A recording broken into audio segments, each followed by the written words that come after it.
ఈనాటి ఈ కార్యక్రమానికి అధ్యక్షత వహిస్తున్నటువంటి టీపీసీసీ అధ్యక్షులు పెద్దలు ఉత్తమ్ కుమార్ రెడ్డి గారు, మీ కార్యక్రమానికి ఈ యొక్క కార్యక్రమానికి ఆహ్వానించిన మేరకు ముఖ్య అతిథిగా విచ్చేసినటువంటి పెద్దలు మాజీ మంత్రివర్యులు నాగం జనార్దన్ రెడ్డి గారు, మాజీ ఉప ముఖ్యమంత్రి పెద్దలు దామోదర రాజనరసింహ గారు, మరి టీడీపీ వర్కింగ్ ప్రెసిడెంట్ శాసనసభ్యులు రేవంత్ రెడ్డి గారు, మరి పరిగి శాసనసభ్యులు రామ్మోహన్ రెడ్డి గారు, అదేవిధంగా ఇక్కడ విచ్చేసినటువంటి ఎక్స్ఎంపీ మల్లు రవి గారు, పిసిసి అధ్యక్షులు మహబూబ్ నగర్ ఉబేదుల్లా కోత్వాల్ గారు, శ్రావణ్ దాసోజీ గారు, పవన్ కుమార్ గారు, హర్ష గారు, జగనం శ్రీనివాసరెడ్డి గారు, మరి సిపిఐ నుంచి రామకృష్ణ గారు, దయాసాగర్ గారు, మరి ఇక్కడ విచ్చేసినటువంటి రిటైర్డ్ ఇంజనీర్స్, మరి మీడియా మిత్రులు, ఎలక్ట్రానిక్ మరి ప్రింట్ మీడియా మిత్రులు, మరి యొక్క సమావేశ మందిరంలో ఉన్నటువంటి అంటే అన్ని వర్గాల నుంచి విచ్చేసినటువంటి మేధావి వర్గాలు కానీ రైతులు కానీ ప్రతి ఒక్కరికి పేరు పేరున నా యొక్క నమస్కారం తెలియజేస్తా ఉన్నాను.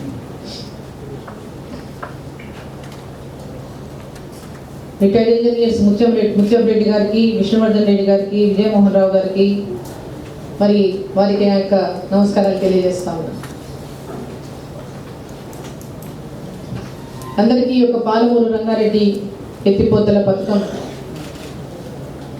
పైన ఏర్పాటు చేసినటువంటి ఈ రౌండ్ టేబుల్ సమావేశానికి స్వాగతం పలుకుతూ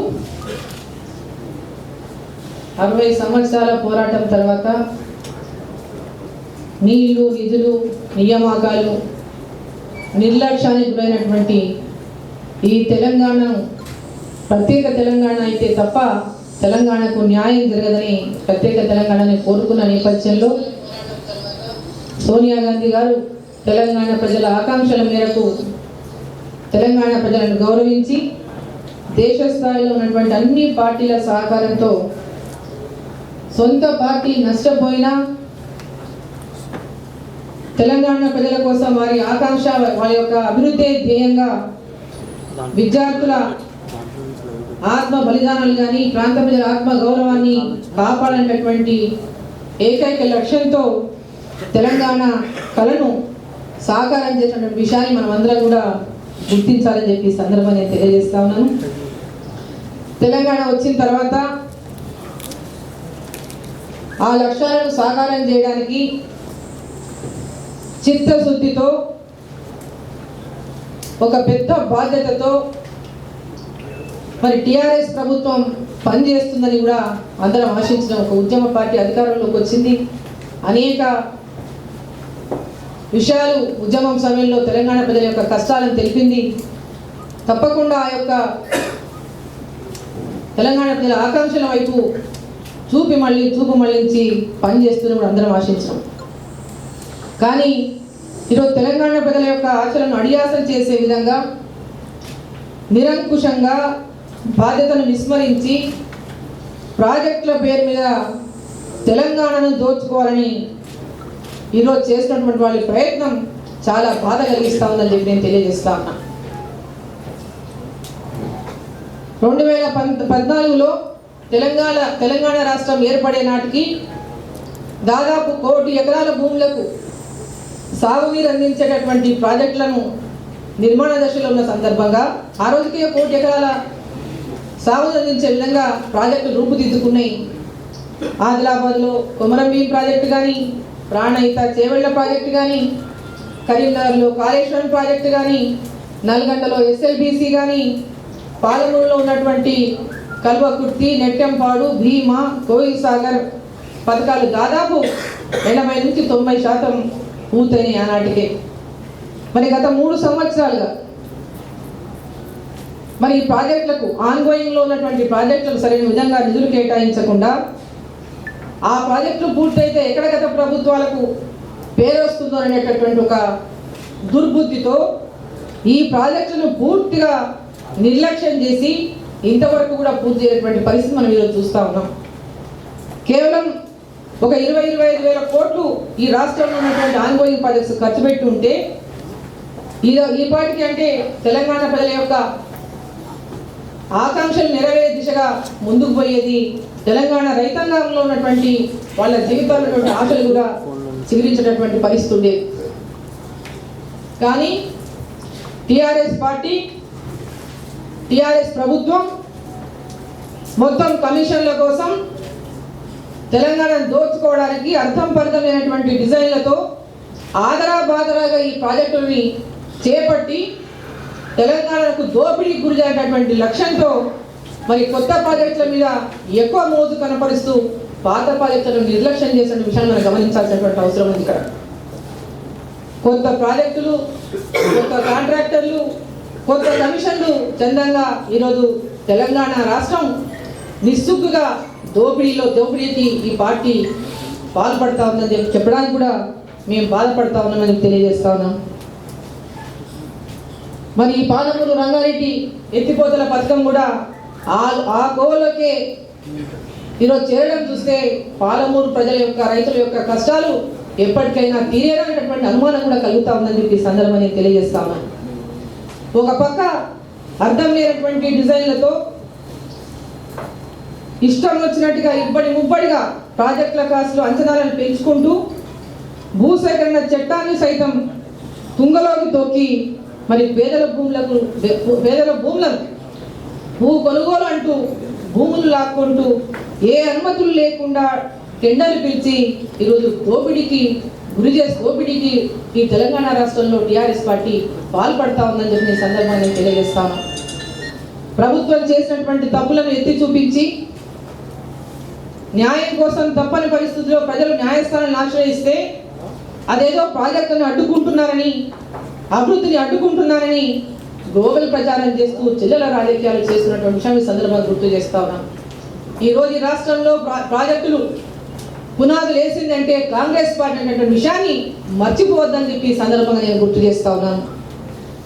ఈ రకమైనటువంటి తప్పుడు ప్రచారాన్ని తిప్పికొట్టడానికే, ప్రజలకు వాస్తవ విషయాలను తెలియజేయడానికే ఈ రౌండ్ టేబుల్ సమావేశాన్ని ఇక్కడ ఏర్పాటు చేయడం జరిగిందని చెప్పి మీకు సందర్భంగా తెలియజేస్తా ఉన్నాను.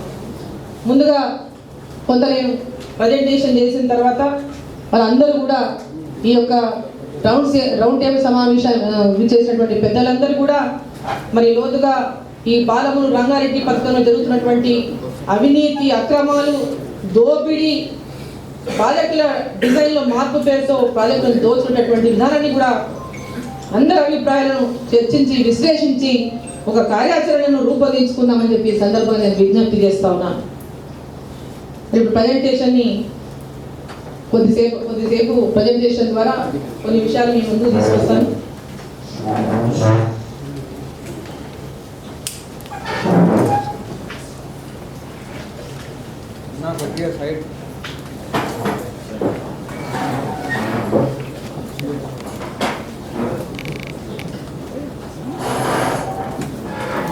పాలమూరు జిల్లాలో మొత్తం దాదాపు 36 లక్షల ఎకరాల సాగుయోగమైనటువంటి భూమి పాలమూరు జిల్లాలో ఉంటే 2004 నాటికి 4,60,000 సాగు అందుతుంటే 2004 నుంచి 14 వరకు మరొక 8 లక్షల ఎకరాలకు సాగునీరు అందించాలని చెప్పి ఆనాటి ప్రభుత్వం మరి ప్రాజెక్టులను ప్రారంభించి నీళ్ళందించే కార్యక్రమం చేస్తూ మరి అదేవిధంగా పాలమూరు జిల్లాలో పాలమూరు రంగారెడ్డి ద్వారా మరొక 7 లక్షల ఎకరాలకు నీళ్ళు అందించే విధంగా, కొడంగల్ నారాయణపేట ప్రాజెక్టు ద్వారా మరో 1 లక్ష ఎకరాలు నీళ్ళు అందించే విధంగా పాలమూరు జిల్లానంతా సస్యశ్యామలం చేయాలని ఈరోజు కాంగ్రెస్ పార్టీ మరి నిర్ణయం తీసుకొని మరి అనేక రకాలుగా ఈ ప్రాజెక్టులను మరి పూర్తి చేసి మరి కొత్త ప్రాజెక్టులను కూడా పాలమూరు రంగారెడ్డి, నారాయణపేట, కొడంగల్ ప్రాజెక్టులను కూడా చేపట్టాలని ఆ రోజు నిర్ణయించడం జరిగింది. నెక్స్ట్, మహబూబ్నగర్ జిల్లాలో చేపట్టినటువంటి ప్రాజెక్టుల గురించి చూద్దాం ఒకసారి మనం. మహబూబ్నగర్ జిల్లాలో 4 ఇరిగేషన్ ప్రాజెక్టు 2004లో ఆనాటి ప్రభుత్వం ప్రారంభించి కల్వకుర్తి ఎత్తిపోతలు కానీ, భీమా కానీ, నెట్టెంపాడు కానీ, కోయిసాగర్ కానీ ఈ ప్రాజెక్టుల ద్వారా 8 లక్షల ఎకరాలకు అంటే దాదాపు 7,93 ఎకరాలు దాదాపు 8 లక్షల ఎకరాలకు నీళ్ళు అందించేటటువంటి లక్ష్యంతో ఆ 4 ప్రాజెక్టులను కూడా మరి శంకుస్థాపన చేసి 7,288 కోట్లతో అంచనాలతో ఆ ప్రాజెక్టులను ప్రారంభం చేసింది. దాంట్లో 2014 నాటికే 6,784 కోట్లు ఖర్చు కూడా పెట్టి 80% నుంచి 93% వరకు ఒక్కొక్క ప్రాజెక్టులో పనులు కూడా పూర్తి చేసింది 2014 వరకు. అది 2014 తర్వాత ఈ ప్రభుత్వం తెలంగాణ రాష్ట్రం ఏర్పాటు కావడం, టీఆర్ఎస్ పార్టీ అధికారంలోకి రావడం, అధికారంలోకి వచ్చిన తర్వాత కనీసం 2 సంవత్సరాలు ఆ ప్రాజెక్టుల్లో ఎలాంటి మట్టి కూడా తీసేటటువంటి పాపన ఓలేదు ఈ ప్రభుత్వం. 146 జీవోని అడ్డంగా పెట్టుకొని 3,180 కోట్ల రూపాయలను అంటే అప్పటికి ఖర్చు పెట్టాల్సింది 5,508 కోట్లు మాత్రమే నీళ్లు ఉండింది అప్పటి ప్రభుత్వ అంచనాల ప్రకారం. ఆ 5,508 కోట్ల అంచనాలను 146 జీవోను అడ్డం పెట్టుకుని 3,180 కోట్లకు పెంచి ఇక్కడ ఏం చెప్తున్నారు? 7,288 కోట్లు మేము ఖర్చు పెట్టాము. ఇప్పుడు మేము 3,180 అంటే మీది సగం కూడా పూర్తి కాలేదు, మేము వచ్చినాకనే పూర్తి చేస్తున్నటువంటి ఒక అభిప్రాయాన్ని కలిగించేటటువంటి ప్రయత్నం చేస్తా ఉన్నారు. ఇప్పటిగా మీరు కమిషన్ల కోసం 146 జీవోని అడ్డం పెట్టుకొని ఇష్టం వచ్చినట్టుగా అంచనాలు పెంచుకొని ప్రాజెక్టును ఇప్పటిదాకా ఎక్కడ కూడా ఆ రోజు నుంచి ఈ రోజు ఉన్నటువంటి పరిస్థితి ఏముందో ఇప్పటికీ అదే పరిస్థితిలో ఉన్నాయి ప్రాజెక్టులు.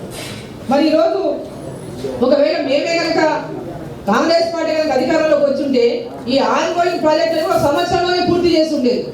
మరి టీఆర్ఎస్ ప్రభుత్వం వచ్చింది, తెలంగాణ కోసం మరి అనేక ఆశలు పెట్టింది తెలంగాణ ప్రజలకు. మరి ఇంకా పెద్ద ఎత్తున ప్రభుత్వం ముందుకు పోయి ప్రాజెక్టులను పూర్తి చేస్తుంది అనుకున్నాం, కానీ వారి దుర్బుద్ధి మాత్రం ఈ ప్రాజెక్టుల వల్ల కమిషన్లు తక్కువ వస్తాయి, కొత్త ప్రాజెక్ట్ అయితే ఎక్కువ వస్తాయి లక్ష్యంతోనే ఈ ప్రభుత్వం పనిచేస్తా ఉన్నటువంటి చెప్పడానికి ఇది ఒక నిదర్శనం అని ఈ సందర్భాన్ని నేను తెలియజేస్తా ఉన్నా. నెక్స్ట్, మరి మా సమయంలో ప్రారంభించినటువంటి ఈ ప్రాజెక్టులన్నీ 2012 September 15 September 2012 Kalwakurthy lift 1, Nettempadu, Bhima lift 2 ఆ 3 ప్రాజెక్టులను కూడా అప్పటి ముఖ్యమంత్రి కిరణ్ కుమార్ రెడ్డి యొక్క ముఖ్యమంత్రిగా ఉన్న సమయంలో 3 ప్రాజెక్టులను ప్రారంభించడం జరిగింది. ఆ 3 ప్రాజెక్టులను ప్రారంభించడమే కాకుండా దశల వారీగా ఫస్ట్ లిఫ్ట్లో పంపులు మొత్తం, సెకండ్ లిఫ్ట్లో పంపులు మొత్తము, నెట్టంపాడు కానీ, భీమా కానీ, కోయిసార్ కానీ, అదేవిధంగా కల్వకుర్తి థర్డ్ లిఫ్ట్ కానీ అప్పటికే పూర్తయినటువంటి సందర్భం ఇక్కడ మరోసారి గుర్తు చేస్తాం. ఎందుకంటే మేము పూర్తి చేసి నీళ్ళు ఇచ్చి దాదాపు 4 ఏళ్ల నుంచి ఇది 5వ సంవత్సరం. మొన్న నీళ్ళు ఇచ్చింది 5th ఇయర్. 5వ సంవత్సరం రిజర్వాయర్లు నింపి, చెరువులు నింపి నీళ్ళు ఇస్తుంటే మొన్న మంత్రి గారు పోయి మరి ప్రారంభోత్సవాలు చేసిండు. మేము వచ్చినాక పాలమూరికి జల కళ అని ఆయన పోయి వాటికి ప్రారంభోత్సవాలు చేసి మేము వచ్చినాకనే ప్రాజెక్టులకు నీళ్ళు తెచ్చినటువంటి ఒక తప్పుడు సమాచారాన్ని, ఎందుకంటే అబద్ధాలు ఆడటంలో హరీష్ రావు ఇచ్చినటువంటి తిట్ట ఇంకొకరు మామని మించిన అల్లుడు ఈయనకు మామ కంటే ఎక్కువ గొప్పగా ఈయన అబద్ధాలు చెప్తారు. ఒకరి మించి ఒకరు గొప్పగా అబద్ధాలు చెప్పడంలో చాలా పోటీ పడుతున్నటువంటి నేపథ్యంలో కాంగ్రెస్ పార్టీ హయాంలో పూర్తి చేసి నీళ్ళు ఇచ్చినటువంటి ప్రాజెక్టులకు వీళ్ళు పోయి ఆడ ప్రారంభమని ఫోటోలు దిగి మరి అంటే తెలంగాణ ప్రజానీకానికంతా ఆ పాలమూరుకు జలకళ మేమే తెచ్చినటువంటి ఒక అబద్ధాన్ని ఏదో చెప్తున్నారో అది కూడా అందరూ గమనించాలని చెప్పి ఈ సందర్భంగా నేను తెలియజేస్తా ఉన్నా. మరి పాలమూరు రంగారెడ్డి ఏ విధంగా పూలు పోస్తుందో చూద్దాం. నెక్స్ట్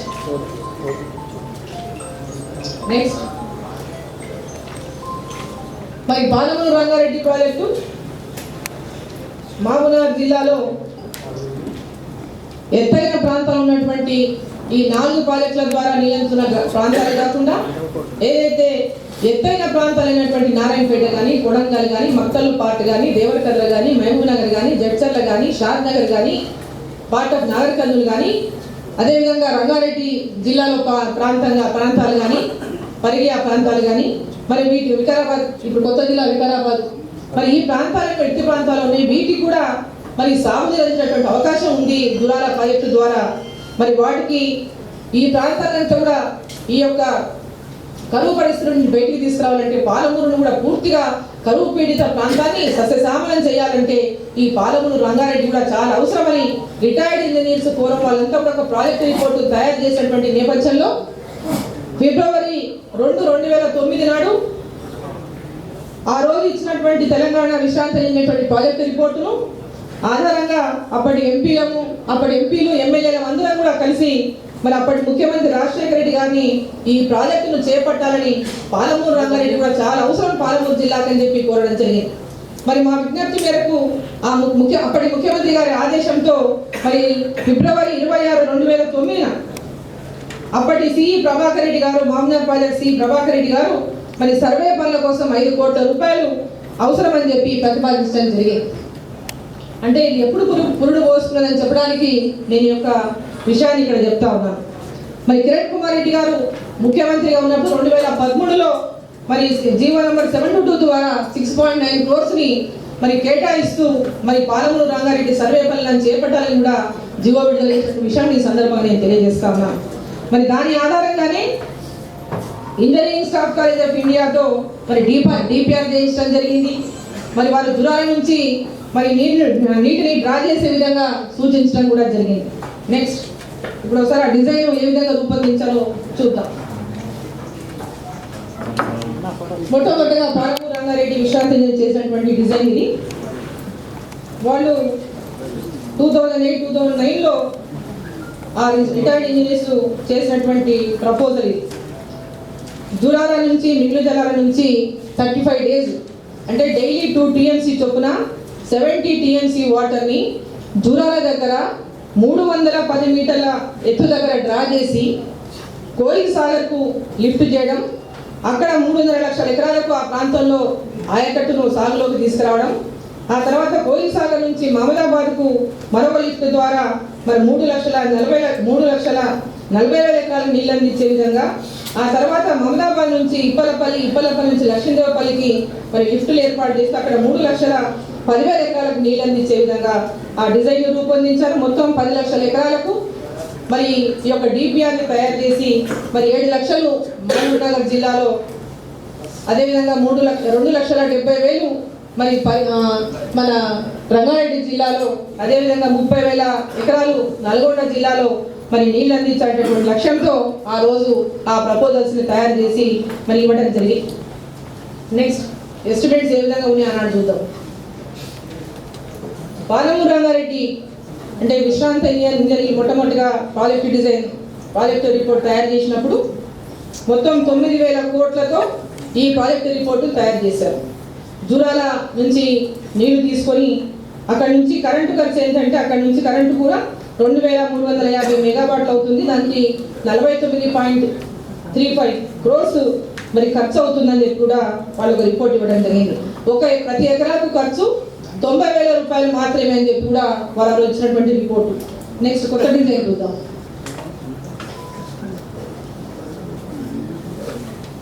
మరి టిఆర్ఎస్ పార్టీ అధికారంలోకి వచ్చిన తర్వాత మరి ఇంతకుముందు మా ప్రదేశ్ కాంగ్రెస్ కమిటీ అధ్యక్షులు చెప్పినట్టుగా అసెంబ్లీలో మరి పాలమూరు రంగారెడ్డి జూరాల నుంచి అని చెప్పి మాట ముందు ముఖ్యమంత్రి చెప్పిండు. మరి ఆ తర్వాత కొద్ది రోజులకే డిజైన్లు మార్పు చేసిండు.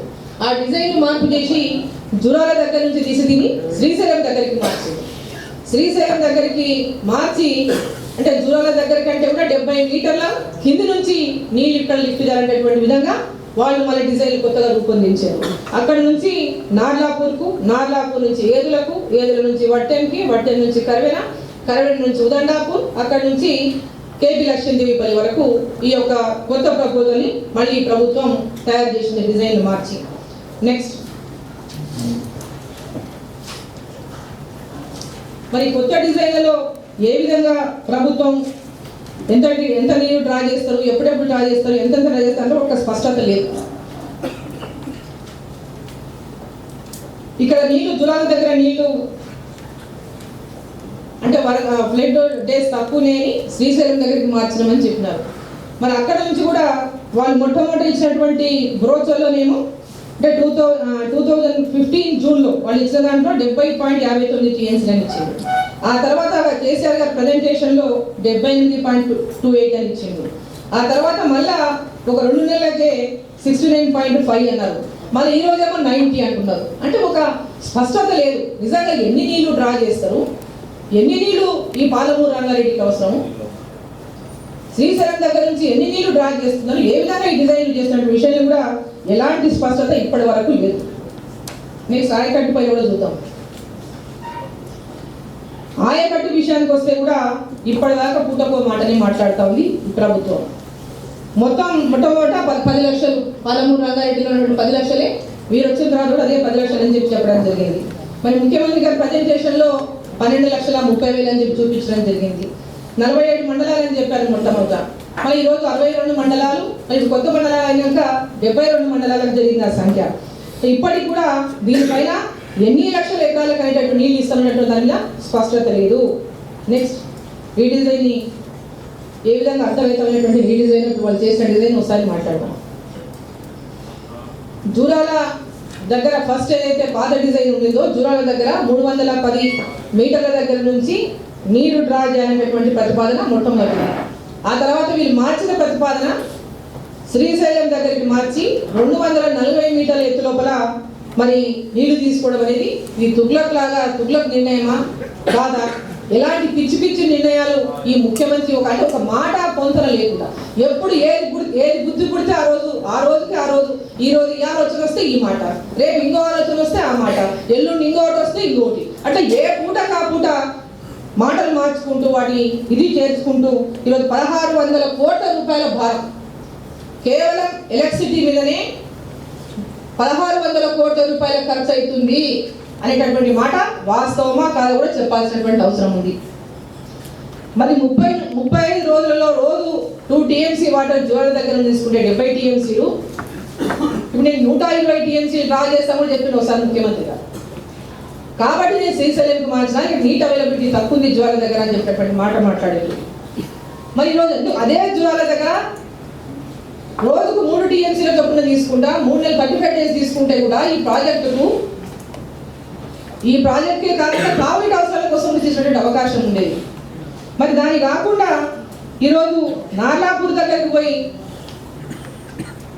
70 మీటర్ల లోతుకు పోయి మరి అక్కడ నీళ్లు డ్రా చేస్తున్నారు. ఒకసారి 70 అంటున్నారు, ఒకసారి 90 అంటున్నారు. మరి ఇంతకు ఎలాంటి డిపిఆర్ లేకుండా, ఎలాంటి అనుమతులు లేకుండా, కేంద్ర జలసంఘం అనుమతులు కానీ, పర్యావరణ అనుమతులు కానీ, అటవీ శాఖ అనుమతులు కానీ ఏమీ లేకుండానే టెండర్లు పూర్తి చేసి ఈరోజు దేంట్లో కూడా స్పష్టత లేనటువంటి విషయం వాస్తవం కాదని చెప్పి సందర్భాన్ని నేను ప్రశ్నిస్తా ఉన్నా. మరి ప్రతిపక్షాలకు మేమే కాదు, వాళ్ళ పార్టీ నాయకులు కూడా ఈ డిజైన్ అర్ధరహితమైనటువంటి విషయాన్ని వాళ్ళు కూడా చెప్పడం జరిగిందని చెప్పడానికి మీకు నెక్స్ట్ జూపల్లి లేఖ ఇక్కడ మీ ముందు పెడతారు.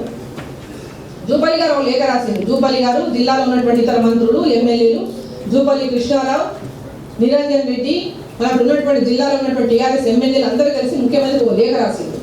ఆ లేఖలో ఏం చెప్పిండ్రు? పాలమూరు రంగారెడ్డి మరియు డిండి ప్రాజెక్ట్ అలైన్మెంట్లో కల్వకుర్తి ప్రాజెక్టులో నిర్మితమైనటువంటి 150 కిలోమీటర్లలో కెనాల్ డిస్ట్రిబ్యూషన్ నెట్వర్క్ అంతా కూడా నాశనం అవుతుంది. దీని ద్వారా 90,000 ఎకరాల ఆయకట్టు, కల్వకుర్తి కింద ఉన్నటువంటి 90,000 ఎకరాల ఆయకట్టు ఏదైతే అవుతుందో దానికి నష్టం జరుగుతుంది, ఆయకట్టు ఎంత నాశనం అయిపోతుందని కూడా వాళ్ళు లేఖ రాసింది. పాత డిజైన్ ప్రకారం డిండి ప్రాజెక్టు నకలగండిని ఇంటేక్ పాయింట్గా ఫస్ట్ డిసైడ్ చేసి ఆ తర్వాత మళ్ళీ దాన్ని మార్చి డిపిఆర్ లేకుండానే దాన్ని నకలగండి నుంచి తీసి నార్లాపూర్ని మళ్ళీ ఇంటేక్ పాయింట్గా మార్చారు. డిండి ప్రాజెక్టుకు 15,000 ఎకరాలు కావాలా మహబూబ్నగర్ జిల్లాలో. మరి ఈ భూమి కల్వకుర్తి ఆయకట్టులో భాగంగా ఉంది 15,000 ఎకరాలు. కాబట్టి ఈ కల్వకుర్తి ఎకరాల్లో ఆయకట్టులో ఉన్నటువంటి 15,000 ఎకరాలు ముందుకు గురైతా ఉంది. అదేవిధంగా 90,000 ఎకరాల కల్వకుర్తి ఆయకట్టుకు విఘాతం కలుగుతూ ఉంది, ధ్వంసం అవుతా ఉందని మరి జూపల్లి గారు లేఖ రాసిండ్రు. ఆ లేఖ కూడా ఇక్కడ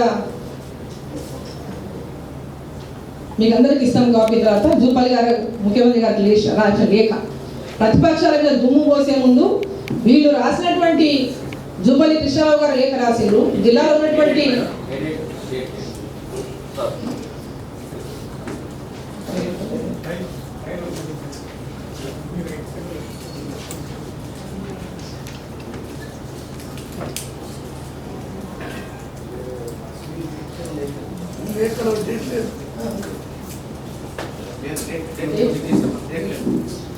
సో ఈ లేఖ రాసిండ్రు, మన సంతకాలు ఉన్నాయి అందరివి. సో మీరు ఆ రోజు లేఖ రాసినటువంటి వీళ్ళకి నోట్లకి ఈరోజు తాళాలు పడ్డాయా? ఏమైంది అంటే ఈ ప్రాంతం యొక్క ప్రజల యొక్క ఆకాంక్షల అభివృద్ధి కంటే కూడా ముఖ్యమంత్రి గారు చెప్పినట్టు ఈరోజు వీళ్ళు నోరు మూసుకొని కూర్చోవు. అప్పుడు మిమ్మల్ని ఏమన్నారు? సీమాంధ్ర ముఖ్యమంత్రులు, తెలంగాణ మంత్రులు దద్దమ్మలు అయినటువంటి మాట మాట్లాడి ఇప్పుడు తెలంగాణ ముఖ్యమంత్రి ఎవరు? మీ నోట్లకి ఏమైనా తలా వేసిందా? మీ నోట్లకి ఏమైంది? నోరు పడిపోయినాయా? ఎందుకు మాట్లాడతలేదు? పాలమూరు ప్రజల యొక్క రైట్స్ ని కాపాడేటటువంటి భయం మీ పైన లేదా? ఎందుకు నోరు మూసుకొని కూర్చున్నారు ఈరోజు మీరు? ఈరోజు మీ మంత్రులు రాసిన లేఖను కూడా పక్కన పెట్టి ప్రతిపక్షాలు మా మీద దుమ్మెత్తి పోస్తా ఉన్నారు, మేమేదో అడ్డుకుంటున్నట్టు. కాంగ్రెస్ పార్టీ ప్రాజెక్టులు కట్టినటువంటి పార్టీ, అది గుర్తుంచుకోవాలని చెప్పి ఈ సందర్భంగా నేను తెలియజేస్తా ఉన్నాను. అదేవిధంగా కాస్ట్ ఇంక్రీజ్ ఏ విధంగా పాలమూరు రంగారెడ్డిలో చేశారో చెప్పడానికి ఇంతకుముందు పీసీసీ ప్రెసిడెంట్ గారు మాట్లాడిన విషయంలో మొట్టమొదటిగా 35,200 కోట్లు అన్నారు. ఆ తర్వాత పనులు ఏవి మొదలు పెట్టకుండానే 2 నెలలకే 47,650 కోట్లు అన్నారు. మళ్ళీ నెలకే 50,985 కోట్లు అన్నారు. అంటే ఒక 3 నెలల్లోనే 3 మాటలు మాట్లాడి 15,780 కోట్లు పెంచినటువంటి విషయాన్ని మన కళ్ళ ముందు కనపడతా ఉంది ఇక్కడ. మరి ఆ రోజు 35,200 కోట్లకు వాళ్ళు ఇచ్చినటువంటి, వాళ్ళు పేర్కొన్నటువంటి ప్రకారం కాస్ట్ బెనిఫిట్ రేషియో ప్రకారం ఒక్కొక్క రూపాయి ఖర్చుకు రూపాయి పావల ఆదాయం వస్తుందని చెప్పి వాళ్ళు పేర్కొన్నారు. మరి ఈరోజు మీరు చెప్తున్నటువంటి విధంగానే కాస్ట్ పెరిగిపోతా ఉంది. మళ్ళీ ఈరోజు ఈ యొక్క కాస్టే కాకుండా డిస్ట్రిబ్యూషన్ నెట్వర్క్ కూడా దీంట్లో తోడవుతుంది. అది కలుపుకుంటే మళ్ళీ 20,000 దీనికి ఎక్కువ అవుతుంది. అంటే దాదాపు 70 నుంచి 75,000 కోట్లు ఈ ప్రాజెక్టు కాస్ట్ అవుతా ఉంది. మరి దానికి కాస్ట్ బెనిఫిట్ రేషియో రూపాయి ఖర్చుకు మరి 10 పైసలైన ఆదాయం వస్తుందా? ఒకసారి ఆలోచన చేసినటువంటి అవసరం ఉంది. ఈ కొత్త డిజైన్ వల్ల ఒక్కొక్క ఎకరాకు 6 లక్షల రూపాయల ఖర్చు అవుతా ఉంది. వీళ్ళు చేసినటువంటి దీనివల్ల ఒక్కొక్క ఎకరాకు 6 లక్షల రూపాయల ఖర్చు అవుతా ఉంది. అదేవిధంగా మెయింటెనెన్స్ కూడా మా పీసీసీ ప్రెసిడెంట్ గారు చెప్పినట్టు 70,000 నుంచి 1,00,000 రూపాయల వరకు పోయేటటువంటి ప్రమాదం కూడా ఉన్నది. విషయాన్ని సందర్భంగా తెలియజేస్తాం. నెక్స్ట్ మరి టెండర్లలో ఏ విధంగా అవినీతికి పాల్పడ్డారు, ఏ విధంగా దోచుకుంటున్నారు, ఏ విధంగా లూటీ చేస్తా ఉన్నారు తెలంగాణ అనేటువంటి విషయం కూడా ఇక్కడ అన్ని పత్రికల్లో వచ్చిన విషయం ఈ సందర్భంగా నేను ముందు వస్తా ఉన్నా. నెక్స్ట్ టెండర్స్లో కూడా ఇంత పీసీసీ ప్రెసిడెంట్ గారు చెప్పింది, టెండర్స్లో కూడా తెలంగాణ కాంట్రాక్ట్స్ లేరా పాల్గొనడానికి? అంతకుముందు ఏమంటాడు ముఖ్యమంత్రి? ఆంధ్ర కాంట్రాక్టర్లు దోచుకుంటున్నారు తెలంగాణ అన్నాడు. మరి ఈరోజు మరి ఇదే ముఖ్యమంత్రి ఆంధ్ర కాంట్రాక్టర్లతో కలిసి తెలంగాణ దోచుకుంటున్నాడా అని నేను ప్రశ్నిస్తా ఉన్నాను. ఈరోజు టెండర్ల విషయానికి వస్తే 18 ప్యాకేజీలు పిలిచిండ్రు. 18 కాదు 50-60 పిలవాల్సి ఉంటుంది మీరు. అంటే తెలంగాణలో ఇంత పెద్ద పనులు చేసేవాళ్ళు లేరు అని చెప్తాడు. చిన్న ప్యాకేజీలు చేసి చిన్న ప్యాకేజీ తెలంగాణ కాంట్రాక్టర్లకు ఇచ్చి పనులు ఇంకా తొందరగా ముగించవచ్చు కదా, ఇంకా తొందరగా చేయొచ్చు కదా. వేల కోట్లు ఒక్కొక్క కాంట్రాక్టర్కి ఆంధ్ర కాంట్రాక్టర్లకు అప్పచెప్పి మీ కమిషన్ల కోసం, మీ కక్కుర్తి కోసం కక్కుర్తిపడి ఒక్కొక్క ప్రాజెక్టును అంటే ఆ టెండర్స్లో సమయంలో అందరినీ కాంట్రాక్టర్లందరినీ ఓ దగ్గర కూర్చోబెట్టుకొని మంతనాలు చేసి మాట్లాడుకొని నీవు ఇంత పర్సెంటేజ్, నువ్వు ఇంత పర్సెంటేజ్, నువ్వు -208, నువ్వు -908, నువ్వు -0.75, నువ్వు -0.55, నువ్వు -0.408 అని ఒక్కొక్కరిని కూర్చోబెట్టుకొని వాళ్ళకి ఇష్టం వచ్చినట్లా ముప్పడిగా ప్రాజెక్టు వాళ్ళకి కట్టబెట్టి తెలంగాణను దోచుకోవడానికి ఈరోజు ఇంతకంటే పెద్ద ఏం దొరకనట్టు ఈ ప్రాజెక్టుల ద్వారా ప్రాజెక్టులు కట్టకుండానే దోచుకునే విధంగా ఈరోజు ఒక ప్రయత్నాన్ని ఈ ప్రభుత్వం చేసిందనడానికి ఒక పెద్ద నిదర్శనం ఈ సందర్భంగా తెలియజేస్తా ఉన్నా. మరి తెలంగాణ కాంట్రాక్టర్లు మిషన్ కాకతీయ గురించి ఘనంగా చెప్పింది. మిషన్ కాకతీయ గురించి మనం 2 సార్లు అసెంబ్లీలో హరీష్ రావు గారు ఎంతో ఘనంగా చెప్తున్నాడు. మిషన్ కాకతీయలో అన్యాయం జరిగింది, కమిషన్ల కాకతీయ అయిందని మేమంటే ఇది కమిషన్ల కాకతీయ అయింది, ఎక్కడ కూడా పనులు జరగకుండానే మీరు బిల్లులు ఎత్తుతామనేటటువంటి విషయాన్ని కాంగ్రెస్ పార్టీ ఏమనిస్తే చాలా గర్వంగా చెప్పిండు, ఘనంగా చెప్పిండు అసెంబ్లీలో. ఏమని? మిషన్ కాకతీయలో 2000 కోట్లకు 400 కోట్లు ప్రభుత్వానికి మేము మిగిల్చినాము. లెస్ టెండర్లు వచ్చినాయి, 30% లెస్, 25% లెస్, 40% లెస్ చేసి అక్కడ మిషన్ కాకతీయలో పనులు జరిగినాయి. మరి ఇక్కడ ఎందుకు జరగలేదని? మరి ఇక్కడ ఎందుకు ఎన్ని వేల కోట్లలో? మరి ఎవరు దోచుకోవడానికి ఇది?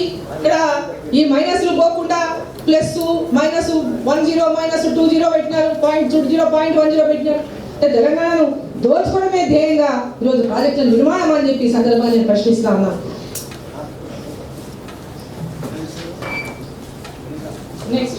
నెక్స్ట్ ఇలా కాంట్రాక్టర్ల లిస్టు 2 తెలంగాణలో ప్రాజెక్టు 3 కాళేశ్వరం కానీ, పాలమూరు రంగారెడ్డి కానీ, మిషన్ భగీరథ కానీ ఎంతమంది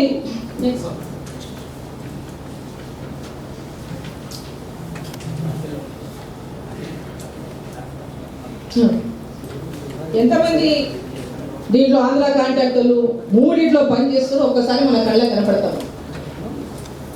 ఎంతమంది కాళేశ్వరంలో వాళ్ళే, పాలమూరు రంగారెడ్డిలో వాళ్ళే, మిషన్ భగీరథల వాళ్ళే. అంటే తెలంగాణను దోచుకోనికనే ఈ ప్రాజెక్టులు అనేటటువంటి అనుమానం తెలంగాణ ప్రజలకు ఈరోజు కలుగుతా ఉంది. నెక్స్ట్, ఈ యొక్క ప్రాజెక్ట్ రీడిజైన్ అనేది ప్యాకేజ్ 1లో ప్రాజెక్ట్ రీడిజైన్ చేసింది. అది కేవలం కమిషన్ల కోసం చేసిందా? ఆ ప్రాంతంలో రైతులకు ఏమైనా మేలు జరుగుతుందా, ప్రభుత్వానికి ఏమైనా మేలు జరుగుతుందా తెలిపాల్సినటువంటి అవసరం ఉంది ఇక్కడ. ఎందుకంటే ప్యాకేజ్ 1లో అంటే ఫస్ట్ ప్రతిపాదన నార్లాపూర్ దగ్గర నుంచి ఏదైతే ఫస్ట్ ప్రపోజల్ చేసిండ్రో, ఓపెన్ కట్ పంప్ హౌస్ ఏదైతే ప్రపోజల్ చేసిండ్రో దాంట్లో 273 ఎకరాలు మునుగుతున్నాయని చెప్పి మొట్టమొదటగా దాంట్లో అన్ని ఎకరాలు ముందుకు రైతులు తెలపడం జరిగింది. ఫస్ట్ వీళ్ళు చూపిస్తున్నారు. సో కానీ మరి ఇప్పుడు అండర్ గ్రౌండ్ పంప్ హౌస్కి ఏమో 150 ఎకరాల అటవీ ప్రాంతం మాత్రమే గురవుతుంది. ఇక్కడ 123 ఎకరాలు అటవీ భూమిని మేము రక్షిస్తున్నాము. కాబట్టి డిజైన్ని ఇక్కడ నుంచి తీసి మరి అక్కడికి పెట్టాలని చెప్పి స్లైడ్ కూడా ఉంది, చూపిస్తే ఒకసారి ఎక్కడి నుంచి ఎక్కడికి మార్చింది వాళ్ళు.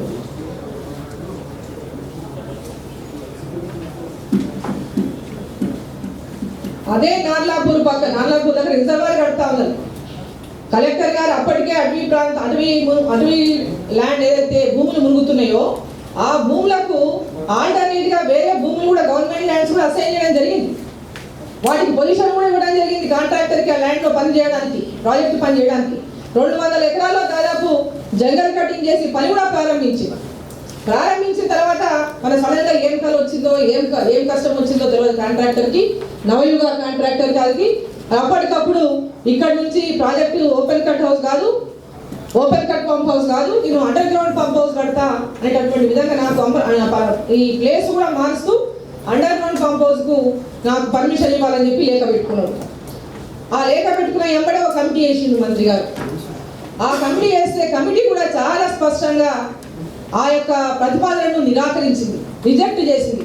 దీనివల్ల కల్వకుర్తి ఫస్ట్ పంపుకు భవిష్యత్తులో ప్రమాదం ఏర్పడేటటువంటి అవకాశం ఉంది, ఇది భవిష్యత్తులో నాశనం అయ్యేటటువంటి అవకాశం ఉంది. కాబట్టి ఆ ప్రపోజల్ని ఎట్టి పరిస్థితుల్లో కూడా యాక్సెప్ట్ చెయ్యమని రిపోర్ట్ ఇచ్చింది. 3 సార్లు ఒత్తిడి పెడితే 3 సార్లు అదే రిపోర్ట్ ఇచ్చింది. మళ్ళీ ఒత్తిడి తీసుకొచ్చి కాంట్రాక్టర్ లెటర్ డ్రాఫ్ట్ చేసి హరీష్ రావు గారు అధికారులను పిలిపించి భయపడించి దాన్ని ఫైనల్గా మళ్ళా అండర్ గ్రౌండ్ పంప్ హౌస్ కట్టడానికి ఒక లేఖనిచ్చారు. అంటే ఎంత మోసం ఇక్కడ! అంటే భయపడించి కాంట్రాక్టులు అంటే మన అధికారులు చెప్పినట్టు ప్రభుత్వం నడుచుకుంటుందా, కాంట్రాక్టులు చెప్పినట్టు నడుచుకుంటుందా ఇక్కడ? అంటే కాంట్రాక్టులతో కుమ్ముక్కపై తెలంగాణ మా పాలమూరు రంగారెడ్డి ప్రాజెక్టు నాశనం చేయాలి, కల్వకుర్తి ఎత్తిపోలని ప్రాజెక్టు నాశనం చేయాలి, పాలమూరు ప్రజల జీవితాన్ని నాశనం చేయాలి, కంకణం కట్టుకున్నట్టు నేను చూస్తుంటే ముఖ్యమంత్రి కానీ కేసీఆర్ హరీష్ రావు గారు కానీ ఎట్టి పరిస్థితుల్లో కూడా ఈ ఓపెన్ కట్ పంప్ హౌస్ని మళ్ళీ మొదట ఎక్కడైతే మొట్టమొదటి